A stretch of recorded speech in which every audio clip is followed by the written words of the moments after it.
अपनी अपनी सोच का ही फर्क होता है, वरना समस्याएं आपको कमजोर नहीं बल्कि मजबूत बनाने के लिए आती हैं। किरण चाहे सूर्य की हो या फिर आशा की, जीवन के सभी अंधकार को मिटा देती है। जी हाँ, जैसे उबलते पानी में कभी परछाई नहीं दिखाई पड़ती, ठीक उसी प्रकार परेशान मन से समाधान भी दिखाई नहीं पड़ता। शांत होकर देखिए, सभी समस्याओं का हल मिल ही जाएगा। बिल्कुल, जीवन की असल चाल वही समझता है जो सफर की धूल को गुलाल समझता है। हेलो इंडिया, मैं हूं आपके साथ अमृता चौरसिया। हेलो इंडिया, मैं हूं प्रतिबिंब शर्मा।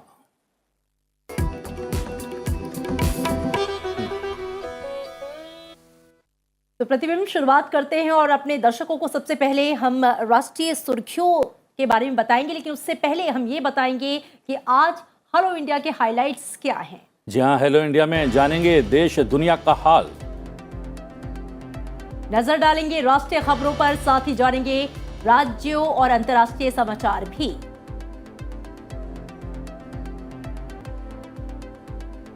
इसके साथ ही आज की गतिविधियों पर भी होगी हमारी पैनी नजर। और इसके अलावा आपको बताएंगे कि आज राष्ट्रीय विज्ञान दिवस है, जिसे समाज में जागरूकता लाने और वैज्ञानिक सोच पैदा करने के उद्देश्य से हर साल 28 फरवरी को मनाया जाता है। इसके अलावा न्यूज यू कैन यूज में आपको बताएंगे किस तरह गुवाहाटी में जैविक कचरे से बिजली का उत्पादन किया जा रहा है। और इसके साथ ही पलटेंगे इतिहास के पन्नों को, जानेंगे आज के दिन से जुड़ा इतिहास। जी हाँ, साथ ही होगा हेलो इंडिया में बहुत कुछ खास, तो जुड़े रहिए अगले आधे घंटे हमारे साथ हेलो इंडिया में। बिल्कुल, और चलिए शुरुआत करते हैं प्रतिबिंब। सबसे पहले जान लेते हैं आज की राष्ट्रीय खबरें क्या हैं।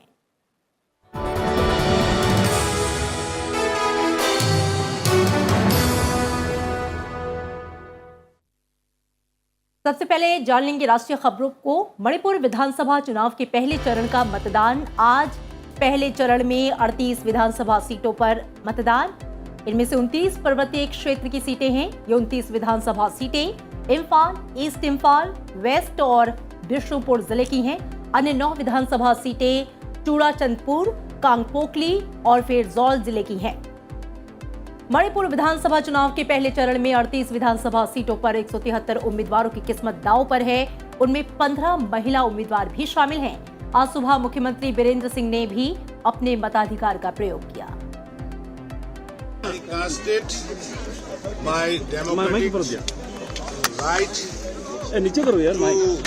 To elect myself from this constituency, and I am expecting 75% of my constituency, my people will vote for BJP and for me. इसके अलावा प्रधानमंत्री नरेंद्र मोदी आज गति शक्ति पर एक वेबिनार को संबोधित करेंगे। वेबिनार का आयोजन वाणिज्य और उद्योग मंत्रालय द्वारा किया जा रहा है। वेबिनार का शीर्षक है त्वरित आर्थिक विकास के लिए तालमेल बनाना। रूस यूक्रेन के बीच छिड़ी जंग का आज 5वां दिन है। प्रधानमंत्री नरेंद्र मोदी ने रविवार को यूक्रेन की स्थिति को लेकर उच्च स्तरीय बैठक में हिस्सा लिया। इसमें उनके साथ विदेश मंत्री एस जयशंकर और विदेश सचिव हर्षवर्धन श्रृंगला भी शामिल हुए। बैठक में यूक्रेन में फंसे छात्रों को जल्द से जल्द भारत लाने पर चर्चा हुई।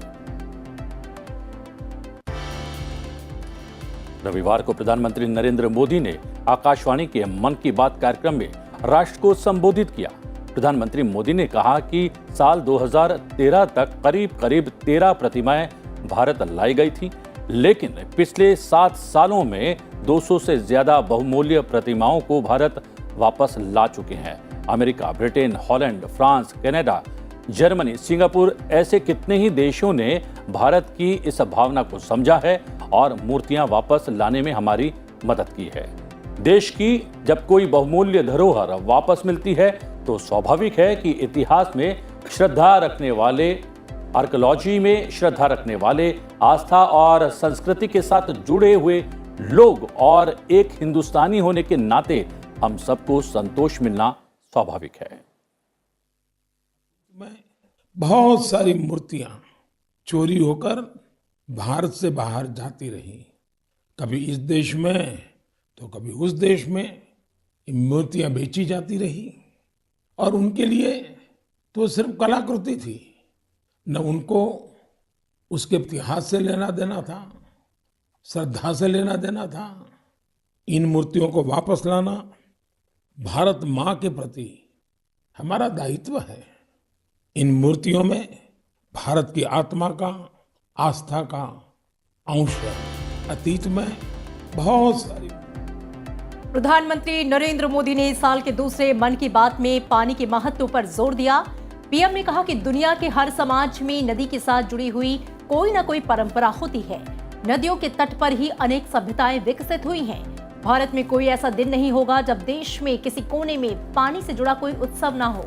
उन्होंने कहा कि जल हमारे लिए जीवन भी है, आस्था भी है और विकास की धारा भी है।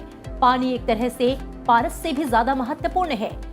कहा जाता है कि पारस के स्पर्श से लोहा सोने में परिवर्तित हो जाता है, वैसे ही पानी के स्पर्श से जीवन बदल जाता है। इसलिए पानी के संरक्षण के लिए हमें अभी से ही प्रयास शुरू कर देने चाहिए। उन्होंने बताया कि अब से कुछ दिन बाद जल शक्ति मंत्रालय द्वारा जल शक्ति अभियान कैच द रेन शुरू किया जा रहा है। मिशन जल थल नाम का ऐसा ही एक जन आंदोलन कश्मीर के श्रीनगर में चल रहा है। यह श्रीनगर की झीलों और तालाबों की साफ सफाई और उनकी पुरानी रौनक लौटाने का एक अनोखा प्रयास है। मिशन जल थल का फोकस कुशलसार और गिलसार पर है। जन भागीदारी के साथ साथ इसमें टेक्नोलॉजी की भी बहुत मदद ली जा रही है। कहाँ कहाँ अतिक्रमण हुआ है, कहाँ अवैध निर्माण हुआ है, इसका पता लगाने के लिए इस क्षेत्र का बाकायदा सर्वे कराया गया। इसके साथ ही प्लास्टिक वेस्ट को हटाने और कचरे की सफाई का अभियान भी चलाया गया। मिशन के दूसरे चरण में पुराने वाटर चैनल्स और झील को भरने वाले 19 झरनों को रिस्टोर करने का भी भरपूर प्रयास किया गया। आंध्र प्रदेश के विशाखापट्टनम स्थित बीच रोड पर इंटरनेशनल सिटी परेड में भारतीय नौसेना ने अपनी ताकत और देश की सांस्कृतिक विविधता का प्रदर्शन किया। इस दौरान भारतीय नौसेना के साथ साथ मित्र देशों America, Australia, Bangladesh, Sri Lanka, Malaysia और वियतनाम की नौसेनाओं की टुकड़ियों ने भी परस्पर मित्रता और सद्भावना के साथ मार्च किया। ये परेड 11वें बहुपक्षीय समुद्री युद्धाभ्यास सम्मेलन 2022 का हिस्सा है, जिसका आयोजन पहली बार यहां किया जा रहा है। राष्ट्रव्यापी कोविड टीकाकरण अभियान के अंतर्गत 177 करोड़ 44 लाख से अधिक टीके लगाए जा चुके हैं। स्वास्थ्य मंत्रालय के अनुसार देश में इस समय कोविड से संक्रमण मुक्त होने की दर 98.54% है। देश में कोविड संक्रमण मुक्त होने वालों की संख्या बढ़कर 4 करोड़ 22 लाख 90,921 हो गई है और इस समय देश में कोरोना के करीब 1,11,472 रोगी हैं और संक्रमण की दैनिक दर 1% है। और बात खेल की, T20 में भारत ने किया लगातार 12 मैच जीतने का कारनामा। तीसरे मैच में श्रीलंका को 6 विकेट से हराया। भारत ने श्रीलंका को तीसरे और आखिरी T20 मैच में 6 विकेट से हराकर 3 मैचों की सीरीज में क्लीन स्वीप कर लिया है। टीम इंडिया के सामने 147 रन का टारगेट रखा गया था, जिसे टीम ने एक तरफा अंदाज में 19 गेंद पहले रहते ही 4 विकेट खोकर हासिल कर लिया।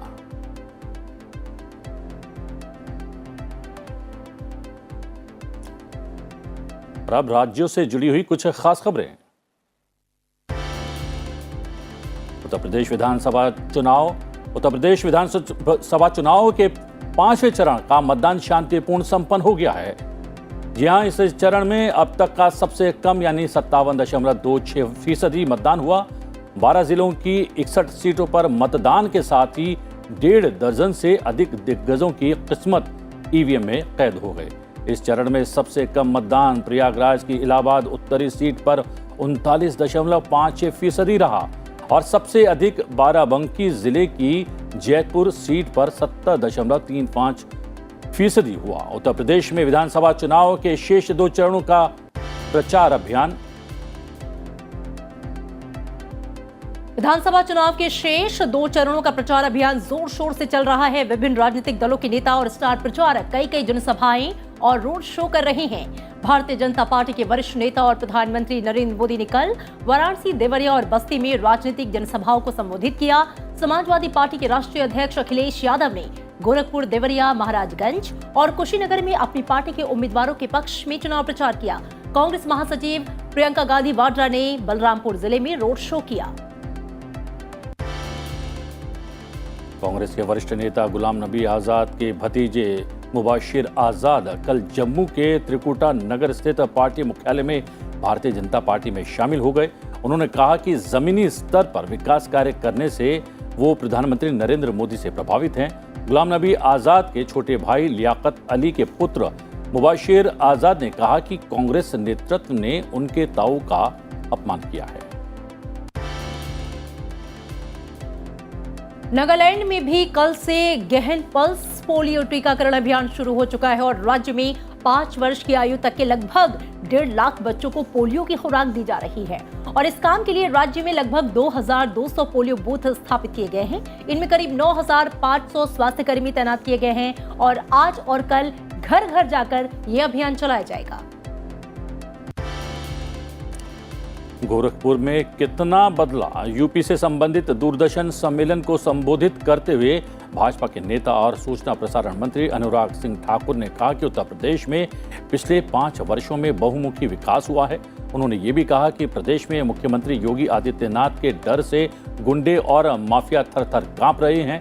पिछले 5 वर्षों में हमने गुंडा, माफिया और अपराधी मुक्त उत्तर प्रदेश तैयार किया है। और इधर झारखंड में पलामू जिले के नौडीहा बाजार थाना में रविवार देर शाम सुरक्षा बलों और तृतीय सशस्त्र प्रस्तुति कमेटी के हथियारबंद दस्ते के बीच भीषण मुठभेड़ हुई। इस मुठभेड़ में टीएसपीसी के कमांडर रंजन को गोली लगी है। सुरक्षा बलों ने मौके पर कई सामान बरामद किया है। वहीं मुठभेड़ की सूचना मिलते ही पलामू जिले के वरिष्ठ पुलिस पदाधिकारी और सीआरपीएफ के अधिकारी और जवान मौके पर पहुंच गए हैं। राजधानी दिल्ली में निजी 4 पहिया वाहनों में एक साथ यात्रा करने वालों के लिए मास्क पहनना आज से अनिवार्य नहीं होगा। दिल्ली सरकार ने कहा है कि इन पर जुर्माने का प्रावधान लागू अब नहीं रहेगा। अब तक केवल ड्राइवर को ही गाड़ी चलाते समय मास्क पहनने से छूट थी। दिल्ली के सभी स्कूल 1 अप्रैल से पूरी तरह ऑफलाइन संचालित होंगे। सार्वजनिक स्थानों पर मास्क न पहनने का जुर्माना 2000 रुपए से कम करके 500 रुपए कर दिया गया है। और अब बात अंतर्राष्ट्रीय खबरों की। रूस की तरफ से यूक्रेन में जारी हमलों के बीच भारतीय समय अनुसार रविवार देर रात 1:30 बजे संयुक्त राष्ट्र सुरक्षा परिषद की बैठक बुलाई गई। इस बैठक में वोटिंग के जरिए यह फैसला हुआ कि यूक्रेन संकट के मुद्दे पर संयुक्त राष्ट्र महासभा की आपात बैठक बुलाई जाए या नहीं। भारत के प्रतिनिधि टीएस तिरुमूर्ति ने कहा कि परिस्थितियों की समग्रता को ध्यान में रखते हुए हमने वोटिंग से परहेज करने का निर्णय लिया है।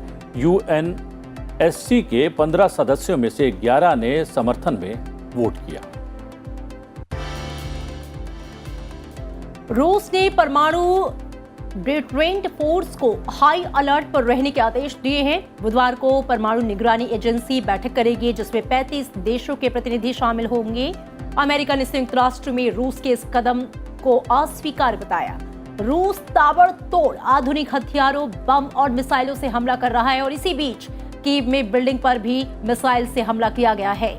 यूक्रेन के गृह मंत्रालय ने सोशल मीडिया पर अमेरिका के 9/11 हमले और यूक्रेन पर रूस के राष्ट्रपति व्लादिमीर पुतिन की ओर से किए जा रहे हमले की तुलना करते हुए एक तस्वीर शेयर की है। 249 भारतीय नागरिकों को लेकर बुखारेस्ट, रोमानिया से दिल्ली के लिए 5वीं उड़ान दिल्ली सुरक्षित पहुंच गई है। भारत ने यूक्रेन से अपने करीब 2000 लोगों को सुरक्षित बाहर निकाल लिया है और उनमें से 1000 लोगों को हंगरी और रोमानिया के रास्ते चार्टर्ड विमानों से घर लाया जा चुका है। Thousands of our citizens have been flown out to Romania and Hungary, and another 1,000 have been evacuated from Ukraine through the land routes. In other words, 1,000 of our students have crossed over from Ukraine into zones which are conducive for their evacuation by air back to India. रूसी हमलों में अब तक सैकड़ों नागरिकों के मारे जाने की खबर है। रूसी फौजों ने कीव की घेराबंदी कर रखी है। लगातार मिसाइल और रॉकेट हमले हो रहे हैं। कीव से 40 किलोमीटर दूर पेट्रोलियम बेस पर फायरिंग के बाद आग लगी है। उधर रूस के सेंट्रल बैंक पर अमेरिका, यूरोपीय संघ और ब्रिटेन ने प्रतिबंध लगा दिया है। जर्मनी समेत कई यूरोपीय देशों ने भी रूसी विमानों के लिए अपने एयर स्पेस बंद कर दिए हैं। वहीं इंग्लैंड ने रूस के खिलाफ सभी अंतर्राष्ट्रीय फुटबॉल मैचों के बहिष्कार करने का फैसला किया है। यूक्रेन के राष्ट्रपति व्लादिमीर जेलेंस्की ने कहा है कि यूक्रेन और रूस के प्रतिनिधि मंडल बेलारूस में बिना किसी शर्त के मिलने वाले हैं। यूक्रेन के राष्ट्रपति ने यह भी कहा कि उन्हें विश्वास नहीं है कि कोई वार्ता के दौरान प्रगति होगी, लेकिन वो कोशिश जारी रखेंगे। यूक्रेन के राष्ट्रपति ने यह भी बताया कि अब तक 359 लोगों की मौत हो चुकी है और 1000 से ज्यादा आम नागरिक घायल हैं। यूक्रेन ने रूसी संघ के खिलाफ अंतर्राष्ट्रीय न्यायालय के समक्ष कार्यवाही शुरू करने और अंतिम उपायों को इंगित करने के लिए न्यायालय से अनुरोध किया है।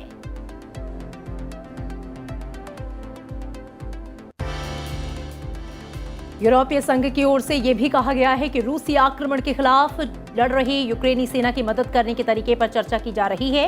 यूरोपीय संघ की विदेश नीति के प्रमुख जे बोरेल की अध्यक्षता में इसे लेकर इमरजेंसी मीटिंग बुलाई गई है। यूरोपीय संघ के शीर्ष प्रशासन अधिकारी ने कहा है कि हाल के दिनों में 3 लाख से अधिक यूक्रेनियन यूरोप के 27 देशों के ब्लॉक में दाखिल हो चुके हैं और आगे ये संख्या और बढ़ने के लिए यूरोप को तैयार रहने को कहा गया है।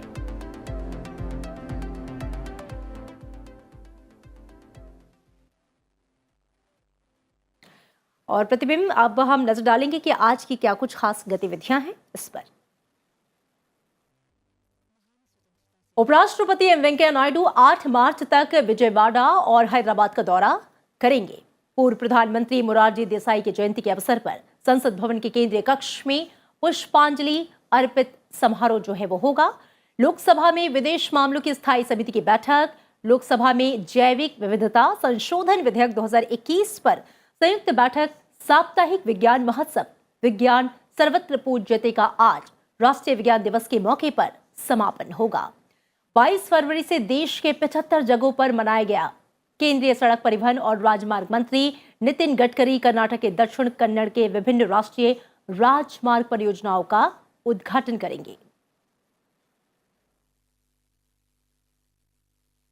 और हम बता दें कि आज पूर्व प्रधानमंत्री मोरारजी देसाई की 126वीं जयंती है। मोरारजी देसाई 81 वर्ष की उम्र में प्रधानमंत्री बनने वाले पहले व्यक्ति थे। यहाँ बचपन से ही वे महात्मा गांधी और बाल गंगाधर तिलक से प्रभावित थे और इसलिए ब्रिटिश नौकरी छोड़कर वो स्वतंत्रता आंदोलन का हिस्सा बने। जी हाँ, प्रधानमंत्री नरेंद्र मोदी ने भारत रत्न मोरारजी देसाई की जयंती पर श्रद्धांजलि अर्पित की है। पीएम ने कहा कि राष्ट्र निर्माण में उनके महत्वपूर्ण योगदान के लिए उन्हें व्यापक रूप से सम्मानित किया जाता है। उन्होंने भारत को और अधिक समृद्ध बनाने के लिए व्यापक प्रयास किए। उन्होंने सार्वजनिक जीवन में हमेशा ईमानदारी पर जोर दिया। महान स्वतंत्रता सेनानी पूर्व प्रधानमंत्री भारत रत्न मोरारजी देसाई की आज 126वीं जयंती है। उन्होंने 1977 से 1979 तक प्रधानमंत्री का पद संभाला। आपको बता दें कि वो प्रधानमंत्री बनने वाले पहले गैर कांग्रेसी थे। मोरारजी देसाई का जन्म 29 फरवरी 1896 को गुजरात के बुलसार जिले में हुआ था।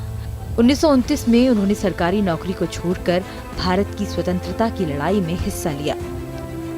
1931 में वे अखिल भारतीय कांग्रेस समिति के सदस्य बने और 1937 तक गुजरात प्रदेश कांग्रेस कमेटी के सचिव रहे। वे महात्मा गांधी के साथ कई आंदोलनों का हिस्सा रहे। स्वतंत्रता संग्राम के दौरान वो 3 बार जेल गए। 1952 में वे बंबई के मुख्यमंत्री निर्वाचित हुए। इंदिरा गांधी के कार्यकाल में उन्हें उप प्रधानमंत्री और गृह मंत्री जैसे बड़े पद दिए गए, लेकिन वे इंदिरा गांधी के फैसलों से खुश नहीं थे। 1975 में उन्होंने जनता दल की सदस्यता ली। 24 मार्च 1977 को उन्होंने भारत के प्रधानमंत्री के रूप में शपथ ली। तब वे 81 वर्ष के थे। भारत रत्न के साथ ही उन्हें पाकिस्तान के सर्वोच्च सम्मान निशान-ए-पाक से नवाजा गया। मुश्किल परिस्थितियों में भी वे प्रतिबद्धता के साथ आगे बढ़ते गए। वो स्वयं ये मानते थे कि सभी को सच्चाई और विश्वास के अनुसार ही जीवन में कर्म करना चाहिए। जी हाँ, ये तो था मोरारजी देसाई जो कि हमारे प्रधानमंत्री रह चुके हैं, उनका इतिहास। और बाकायदा आज के दिन का इतिहास जानने की कोशिश करते हैं। बिल्कुल, क्योंकि इतिहास जो है वो हमारे लिए जानना बेहद ज़रूरी है, क्योंकि इतिहास से ही हमारा भविष्य निर्धारित होता है। आइए जानते हैं आज इतिहास के पन्नों में 28 फरवरी के नाम क्या कुछ खास घटनाएं दर्ज हैं। 17 फरवरी वर्ष 1728 में पालखेड़ का युद्ध हुआ। यह युद्ध मराठा साम्राज्य के पेशवा बाजीराव प्रथम और हैदराबाद के निजाम उल मुल्क आसफ जाह के बीच हुआ। इस लड़ाई में बाजीराव ने निजाम को हराया था। बाजीराव प्रथम के जीवन में पालखेड़ की लड़ाई का विशेष महत्व है। ये युद्ध पेशवा मराठा साम्राज्य को इतिहास में स्वर्णिम अक्षरों में दर्ज कराता है। युद्ध के बाद निजाम से एक संधि पर हस्ताक्षर करवाया गया, जिसमें पेशवा ने अपनी सारी शर्तें निजाम से कबूल करवाई। इस युद्ध का ही प्रताप था कि मुद्दतों तक किसी शासक ने पेशवाई की तरफ गलत नजरों से नहीं देखा। 28 फरवरी वर्ष 1962 में डॉक्टर राजेंद्र प्रसाद का निधन हुआ। ये भारत के प्रथम राष्ट्रपति और महान भारतीय स्वतंत्रता सेनानी थे। सारा देश इन्हें सम्मान से राजेंद्र बाबू कहता था। महात्मा गांधी के प्रबल समर्थक राजेंद्र बाबू 1931 के नमक सत्याग्रह और 1942 के भारत छोड़ो आंदोलन के दौरान जेल भी गए। आजादी के बाद ये 2 बार भारत के राष्ट्रपति बने। इन्होंने भारतीय संविधान के निर्माण में भी महत्वपूर्ण योगदान दिया। 12 वर्षों तक राष्ट्रपति के रूप में कार्य करने के पश्चात इन्होंने 1962 में अवकाश की घोषणा की।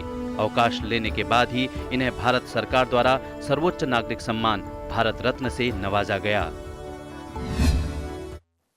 और हम बता दें अमृता, आज राष्ट्रीय विज्ञान दिवस भी है। आज के ही दिन महान भारतीय वैज्ञानिक सर चंद्रशेखर वेंकट रमन ने खोज को इंगित करने में सफलता हासिल की थी।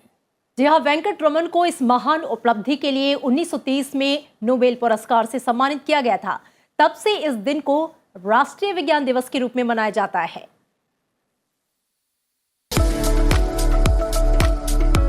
राष्ट्रीय विज्ञान दिवस विज्ञान से होने वाले लाभों के प्रति समाज में जागरूकता लाने और वैज्ञानिक सोच पैदा करने के उद्देश्य से हर वर्ष 28 फरवरी को मनाया जाता है। राष्ट्रीय विज्ञान दिवस रमन इफेक्ट की खोज को इंगित करने के लिए मनाया जाता है। इस खोज की घोषणा भारतीय वैज्ञानिक सर चंद्रशेखर वेंकट रमन ने 28 फरवरी सन 1928 को की थी। इसके लिए उन्हें 1930 में नोबेल पुरस्कार दिया गया था। भारतीय राष्ट्रीय विज्ञान दिवस 28 फरवरी 1987 को मनाया गया था। इस दिवस को मनाने के पीछे का उद्देश्य लोगों में विज्ञान के प्रति रुचि बढ़ाने और समाज में जागरूकता लाना है। इस दिन देश भर में राष्ट्रीय विज्ञान और प्रौद्योगिकी परिषद और विज्ञान और प्रौद्योगिकी मंत्रालय कई कार्यक्रमों का आयोजन करते हैं। इतना ही नहीं, भारत सरकार वैज्ञानिकों को उनके सराहनीय कार्यों के लिए सम्मानित करती है। साथ ही युवा और छात्र विज्ञान के क्षेत्र में बढ़ चढ़ कर आगे आएं, इसके लिए योजनाओं की घोषणा होती है।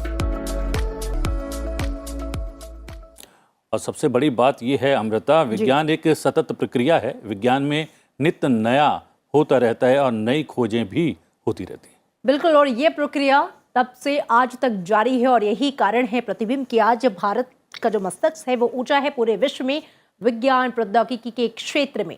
और जब बात विज्ञान और प्रौद्योगिकी की हो रही है तो अब बात भारत में हो रहे इनोवेशन और उससे जुड़े फायदों की करते हैं।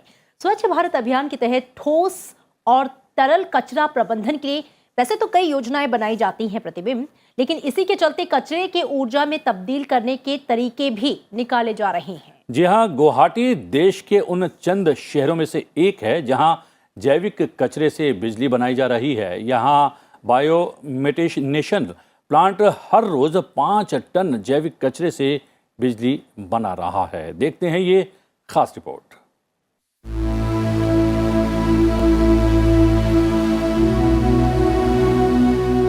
हर साल भारत में कई मिलियन टन ठोस कचरा अनियमित तरीकों से खुले तौर पर जलाया जाता है या फिर डंप कर दिया जाता है। ये स्वास्थ्य के लिए हानिकारक तो है ही, पर्यावरण प्रदूषण का कारण भी बनता है। यही और इसी को नाम दिया गया है जलवायु परिवर्तन। वैज्ञानिक तकनीक के जरिए कचरा प्रबंधन पर लगातार नए तरीके खोज रहे हैं। उसी कड़ी में गुवाहाटी भी इस दिशा में लगातार प्रयास कर रहा है।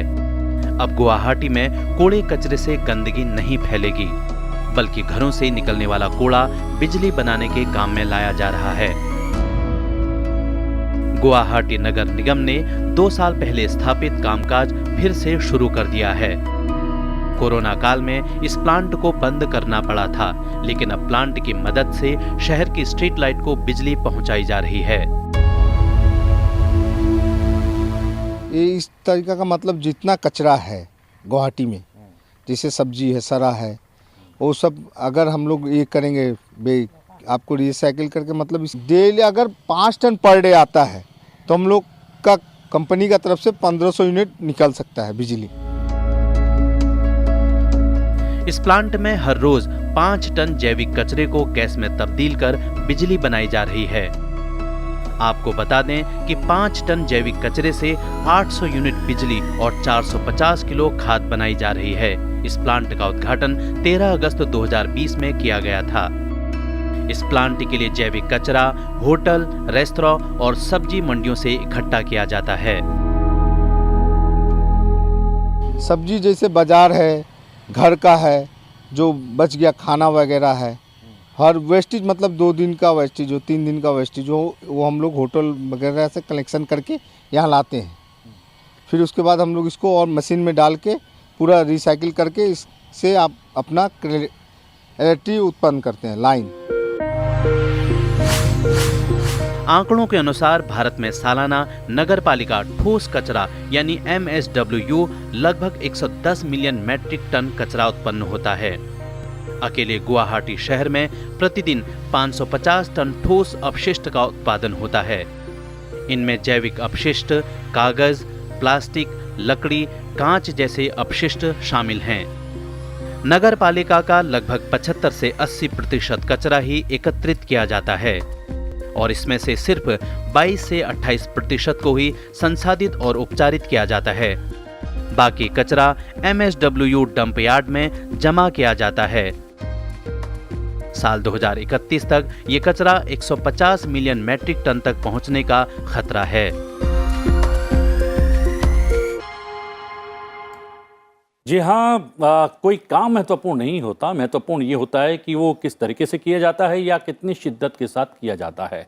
हम बात कर रहे हैं तंजानिया के भाई बहन की जोड़ी किली पॉल और नीमा की, जो सोशल मीडिया के स्टार बन चुके हैं। भारतीय गानों के लिप सिंक ने उन्हें इतना पॉपुलर बना दिया है कि ये बात पब्लिक नहीं बल्कि प्रधानमंत्री तक जा पहुंची है।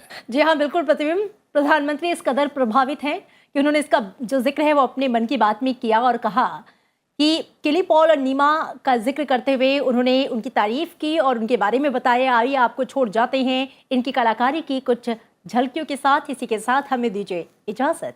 नमस्कार। अच्छा, तुम्हारी फेवरेट एक्ट्रेस कौन है? जैकलीन फर्नांडिस। जैकलीन फर्नांडिस की स्पेलिंग बोलो। आलिया भट्ट है, आलिया भट्ट। साले धूल उड़ा नहीं सकते और हमें उड़ाने की बात करते हैं।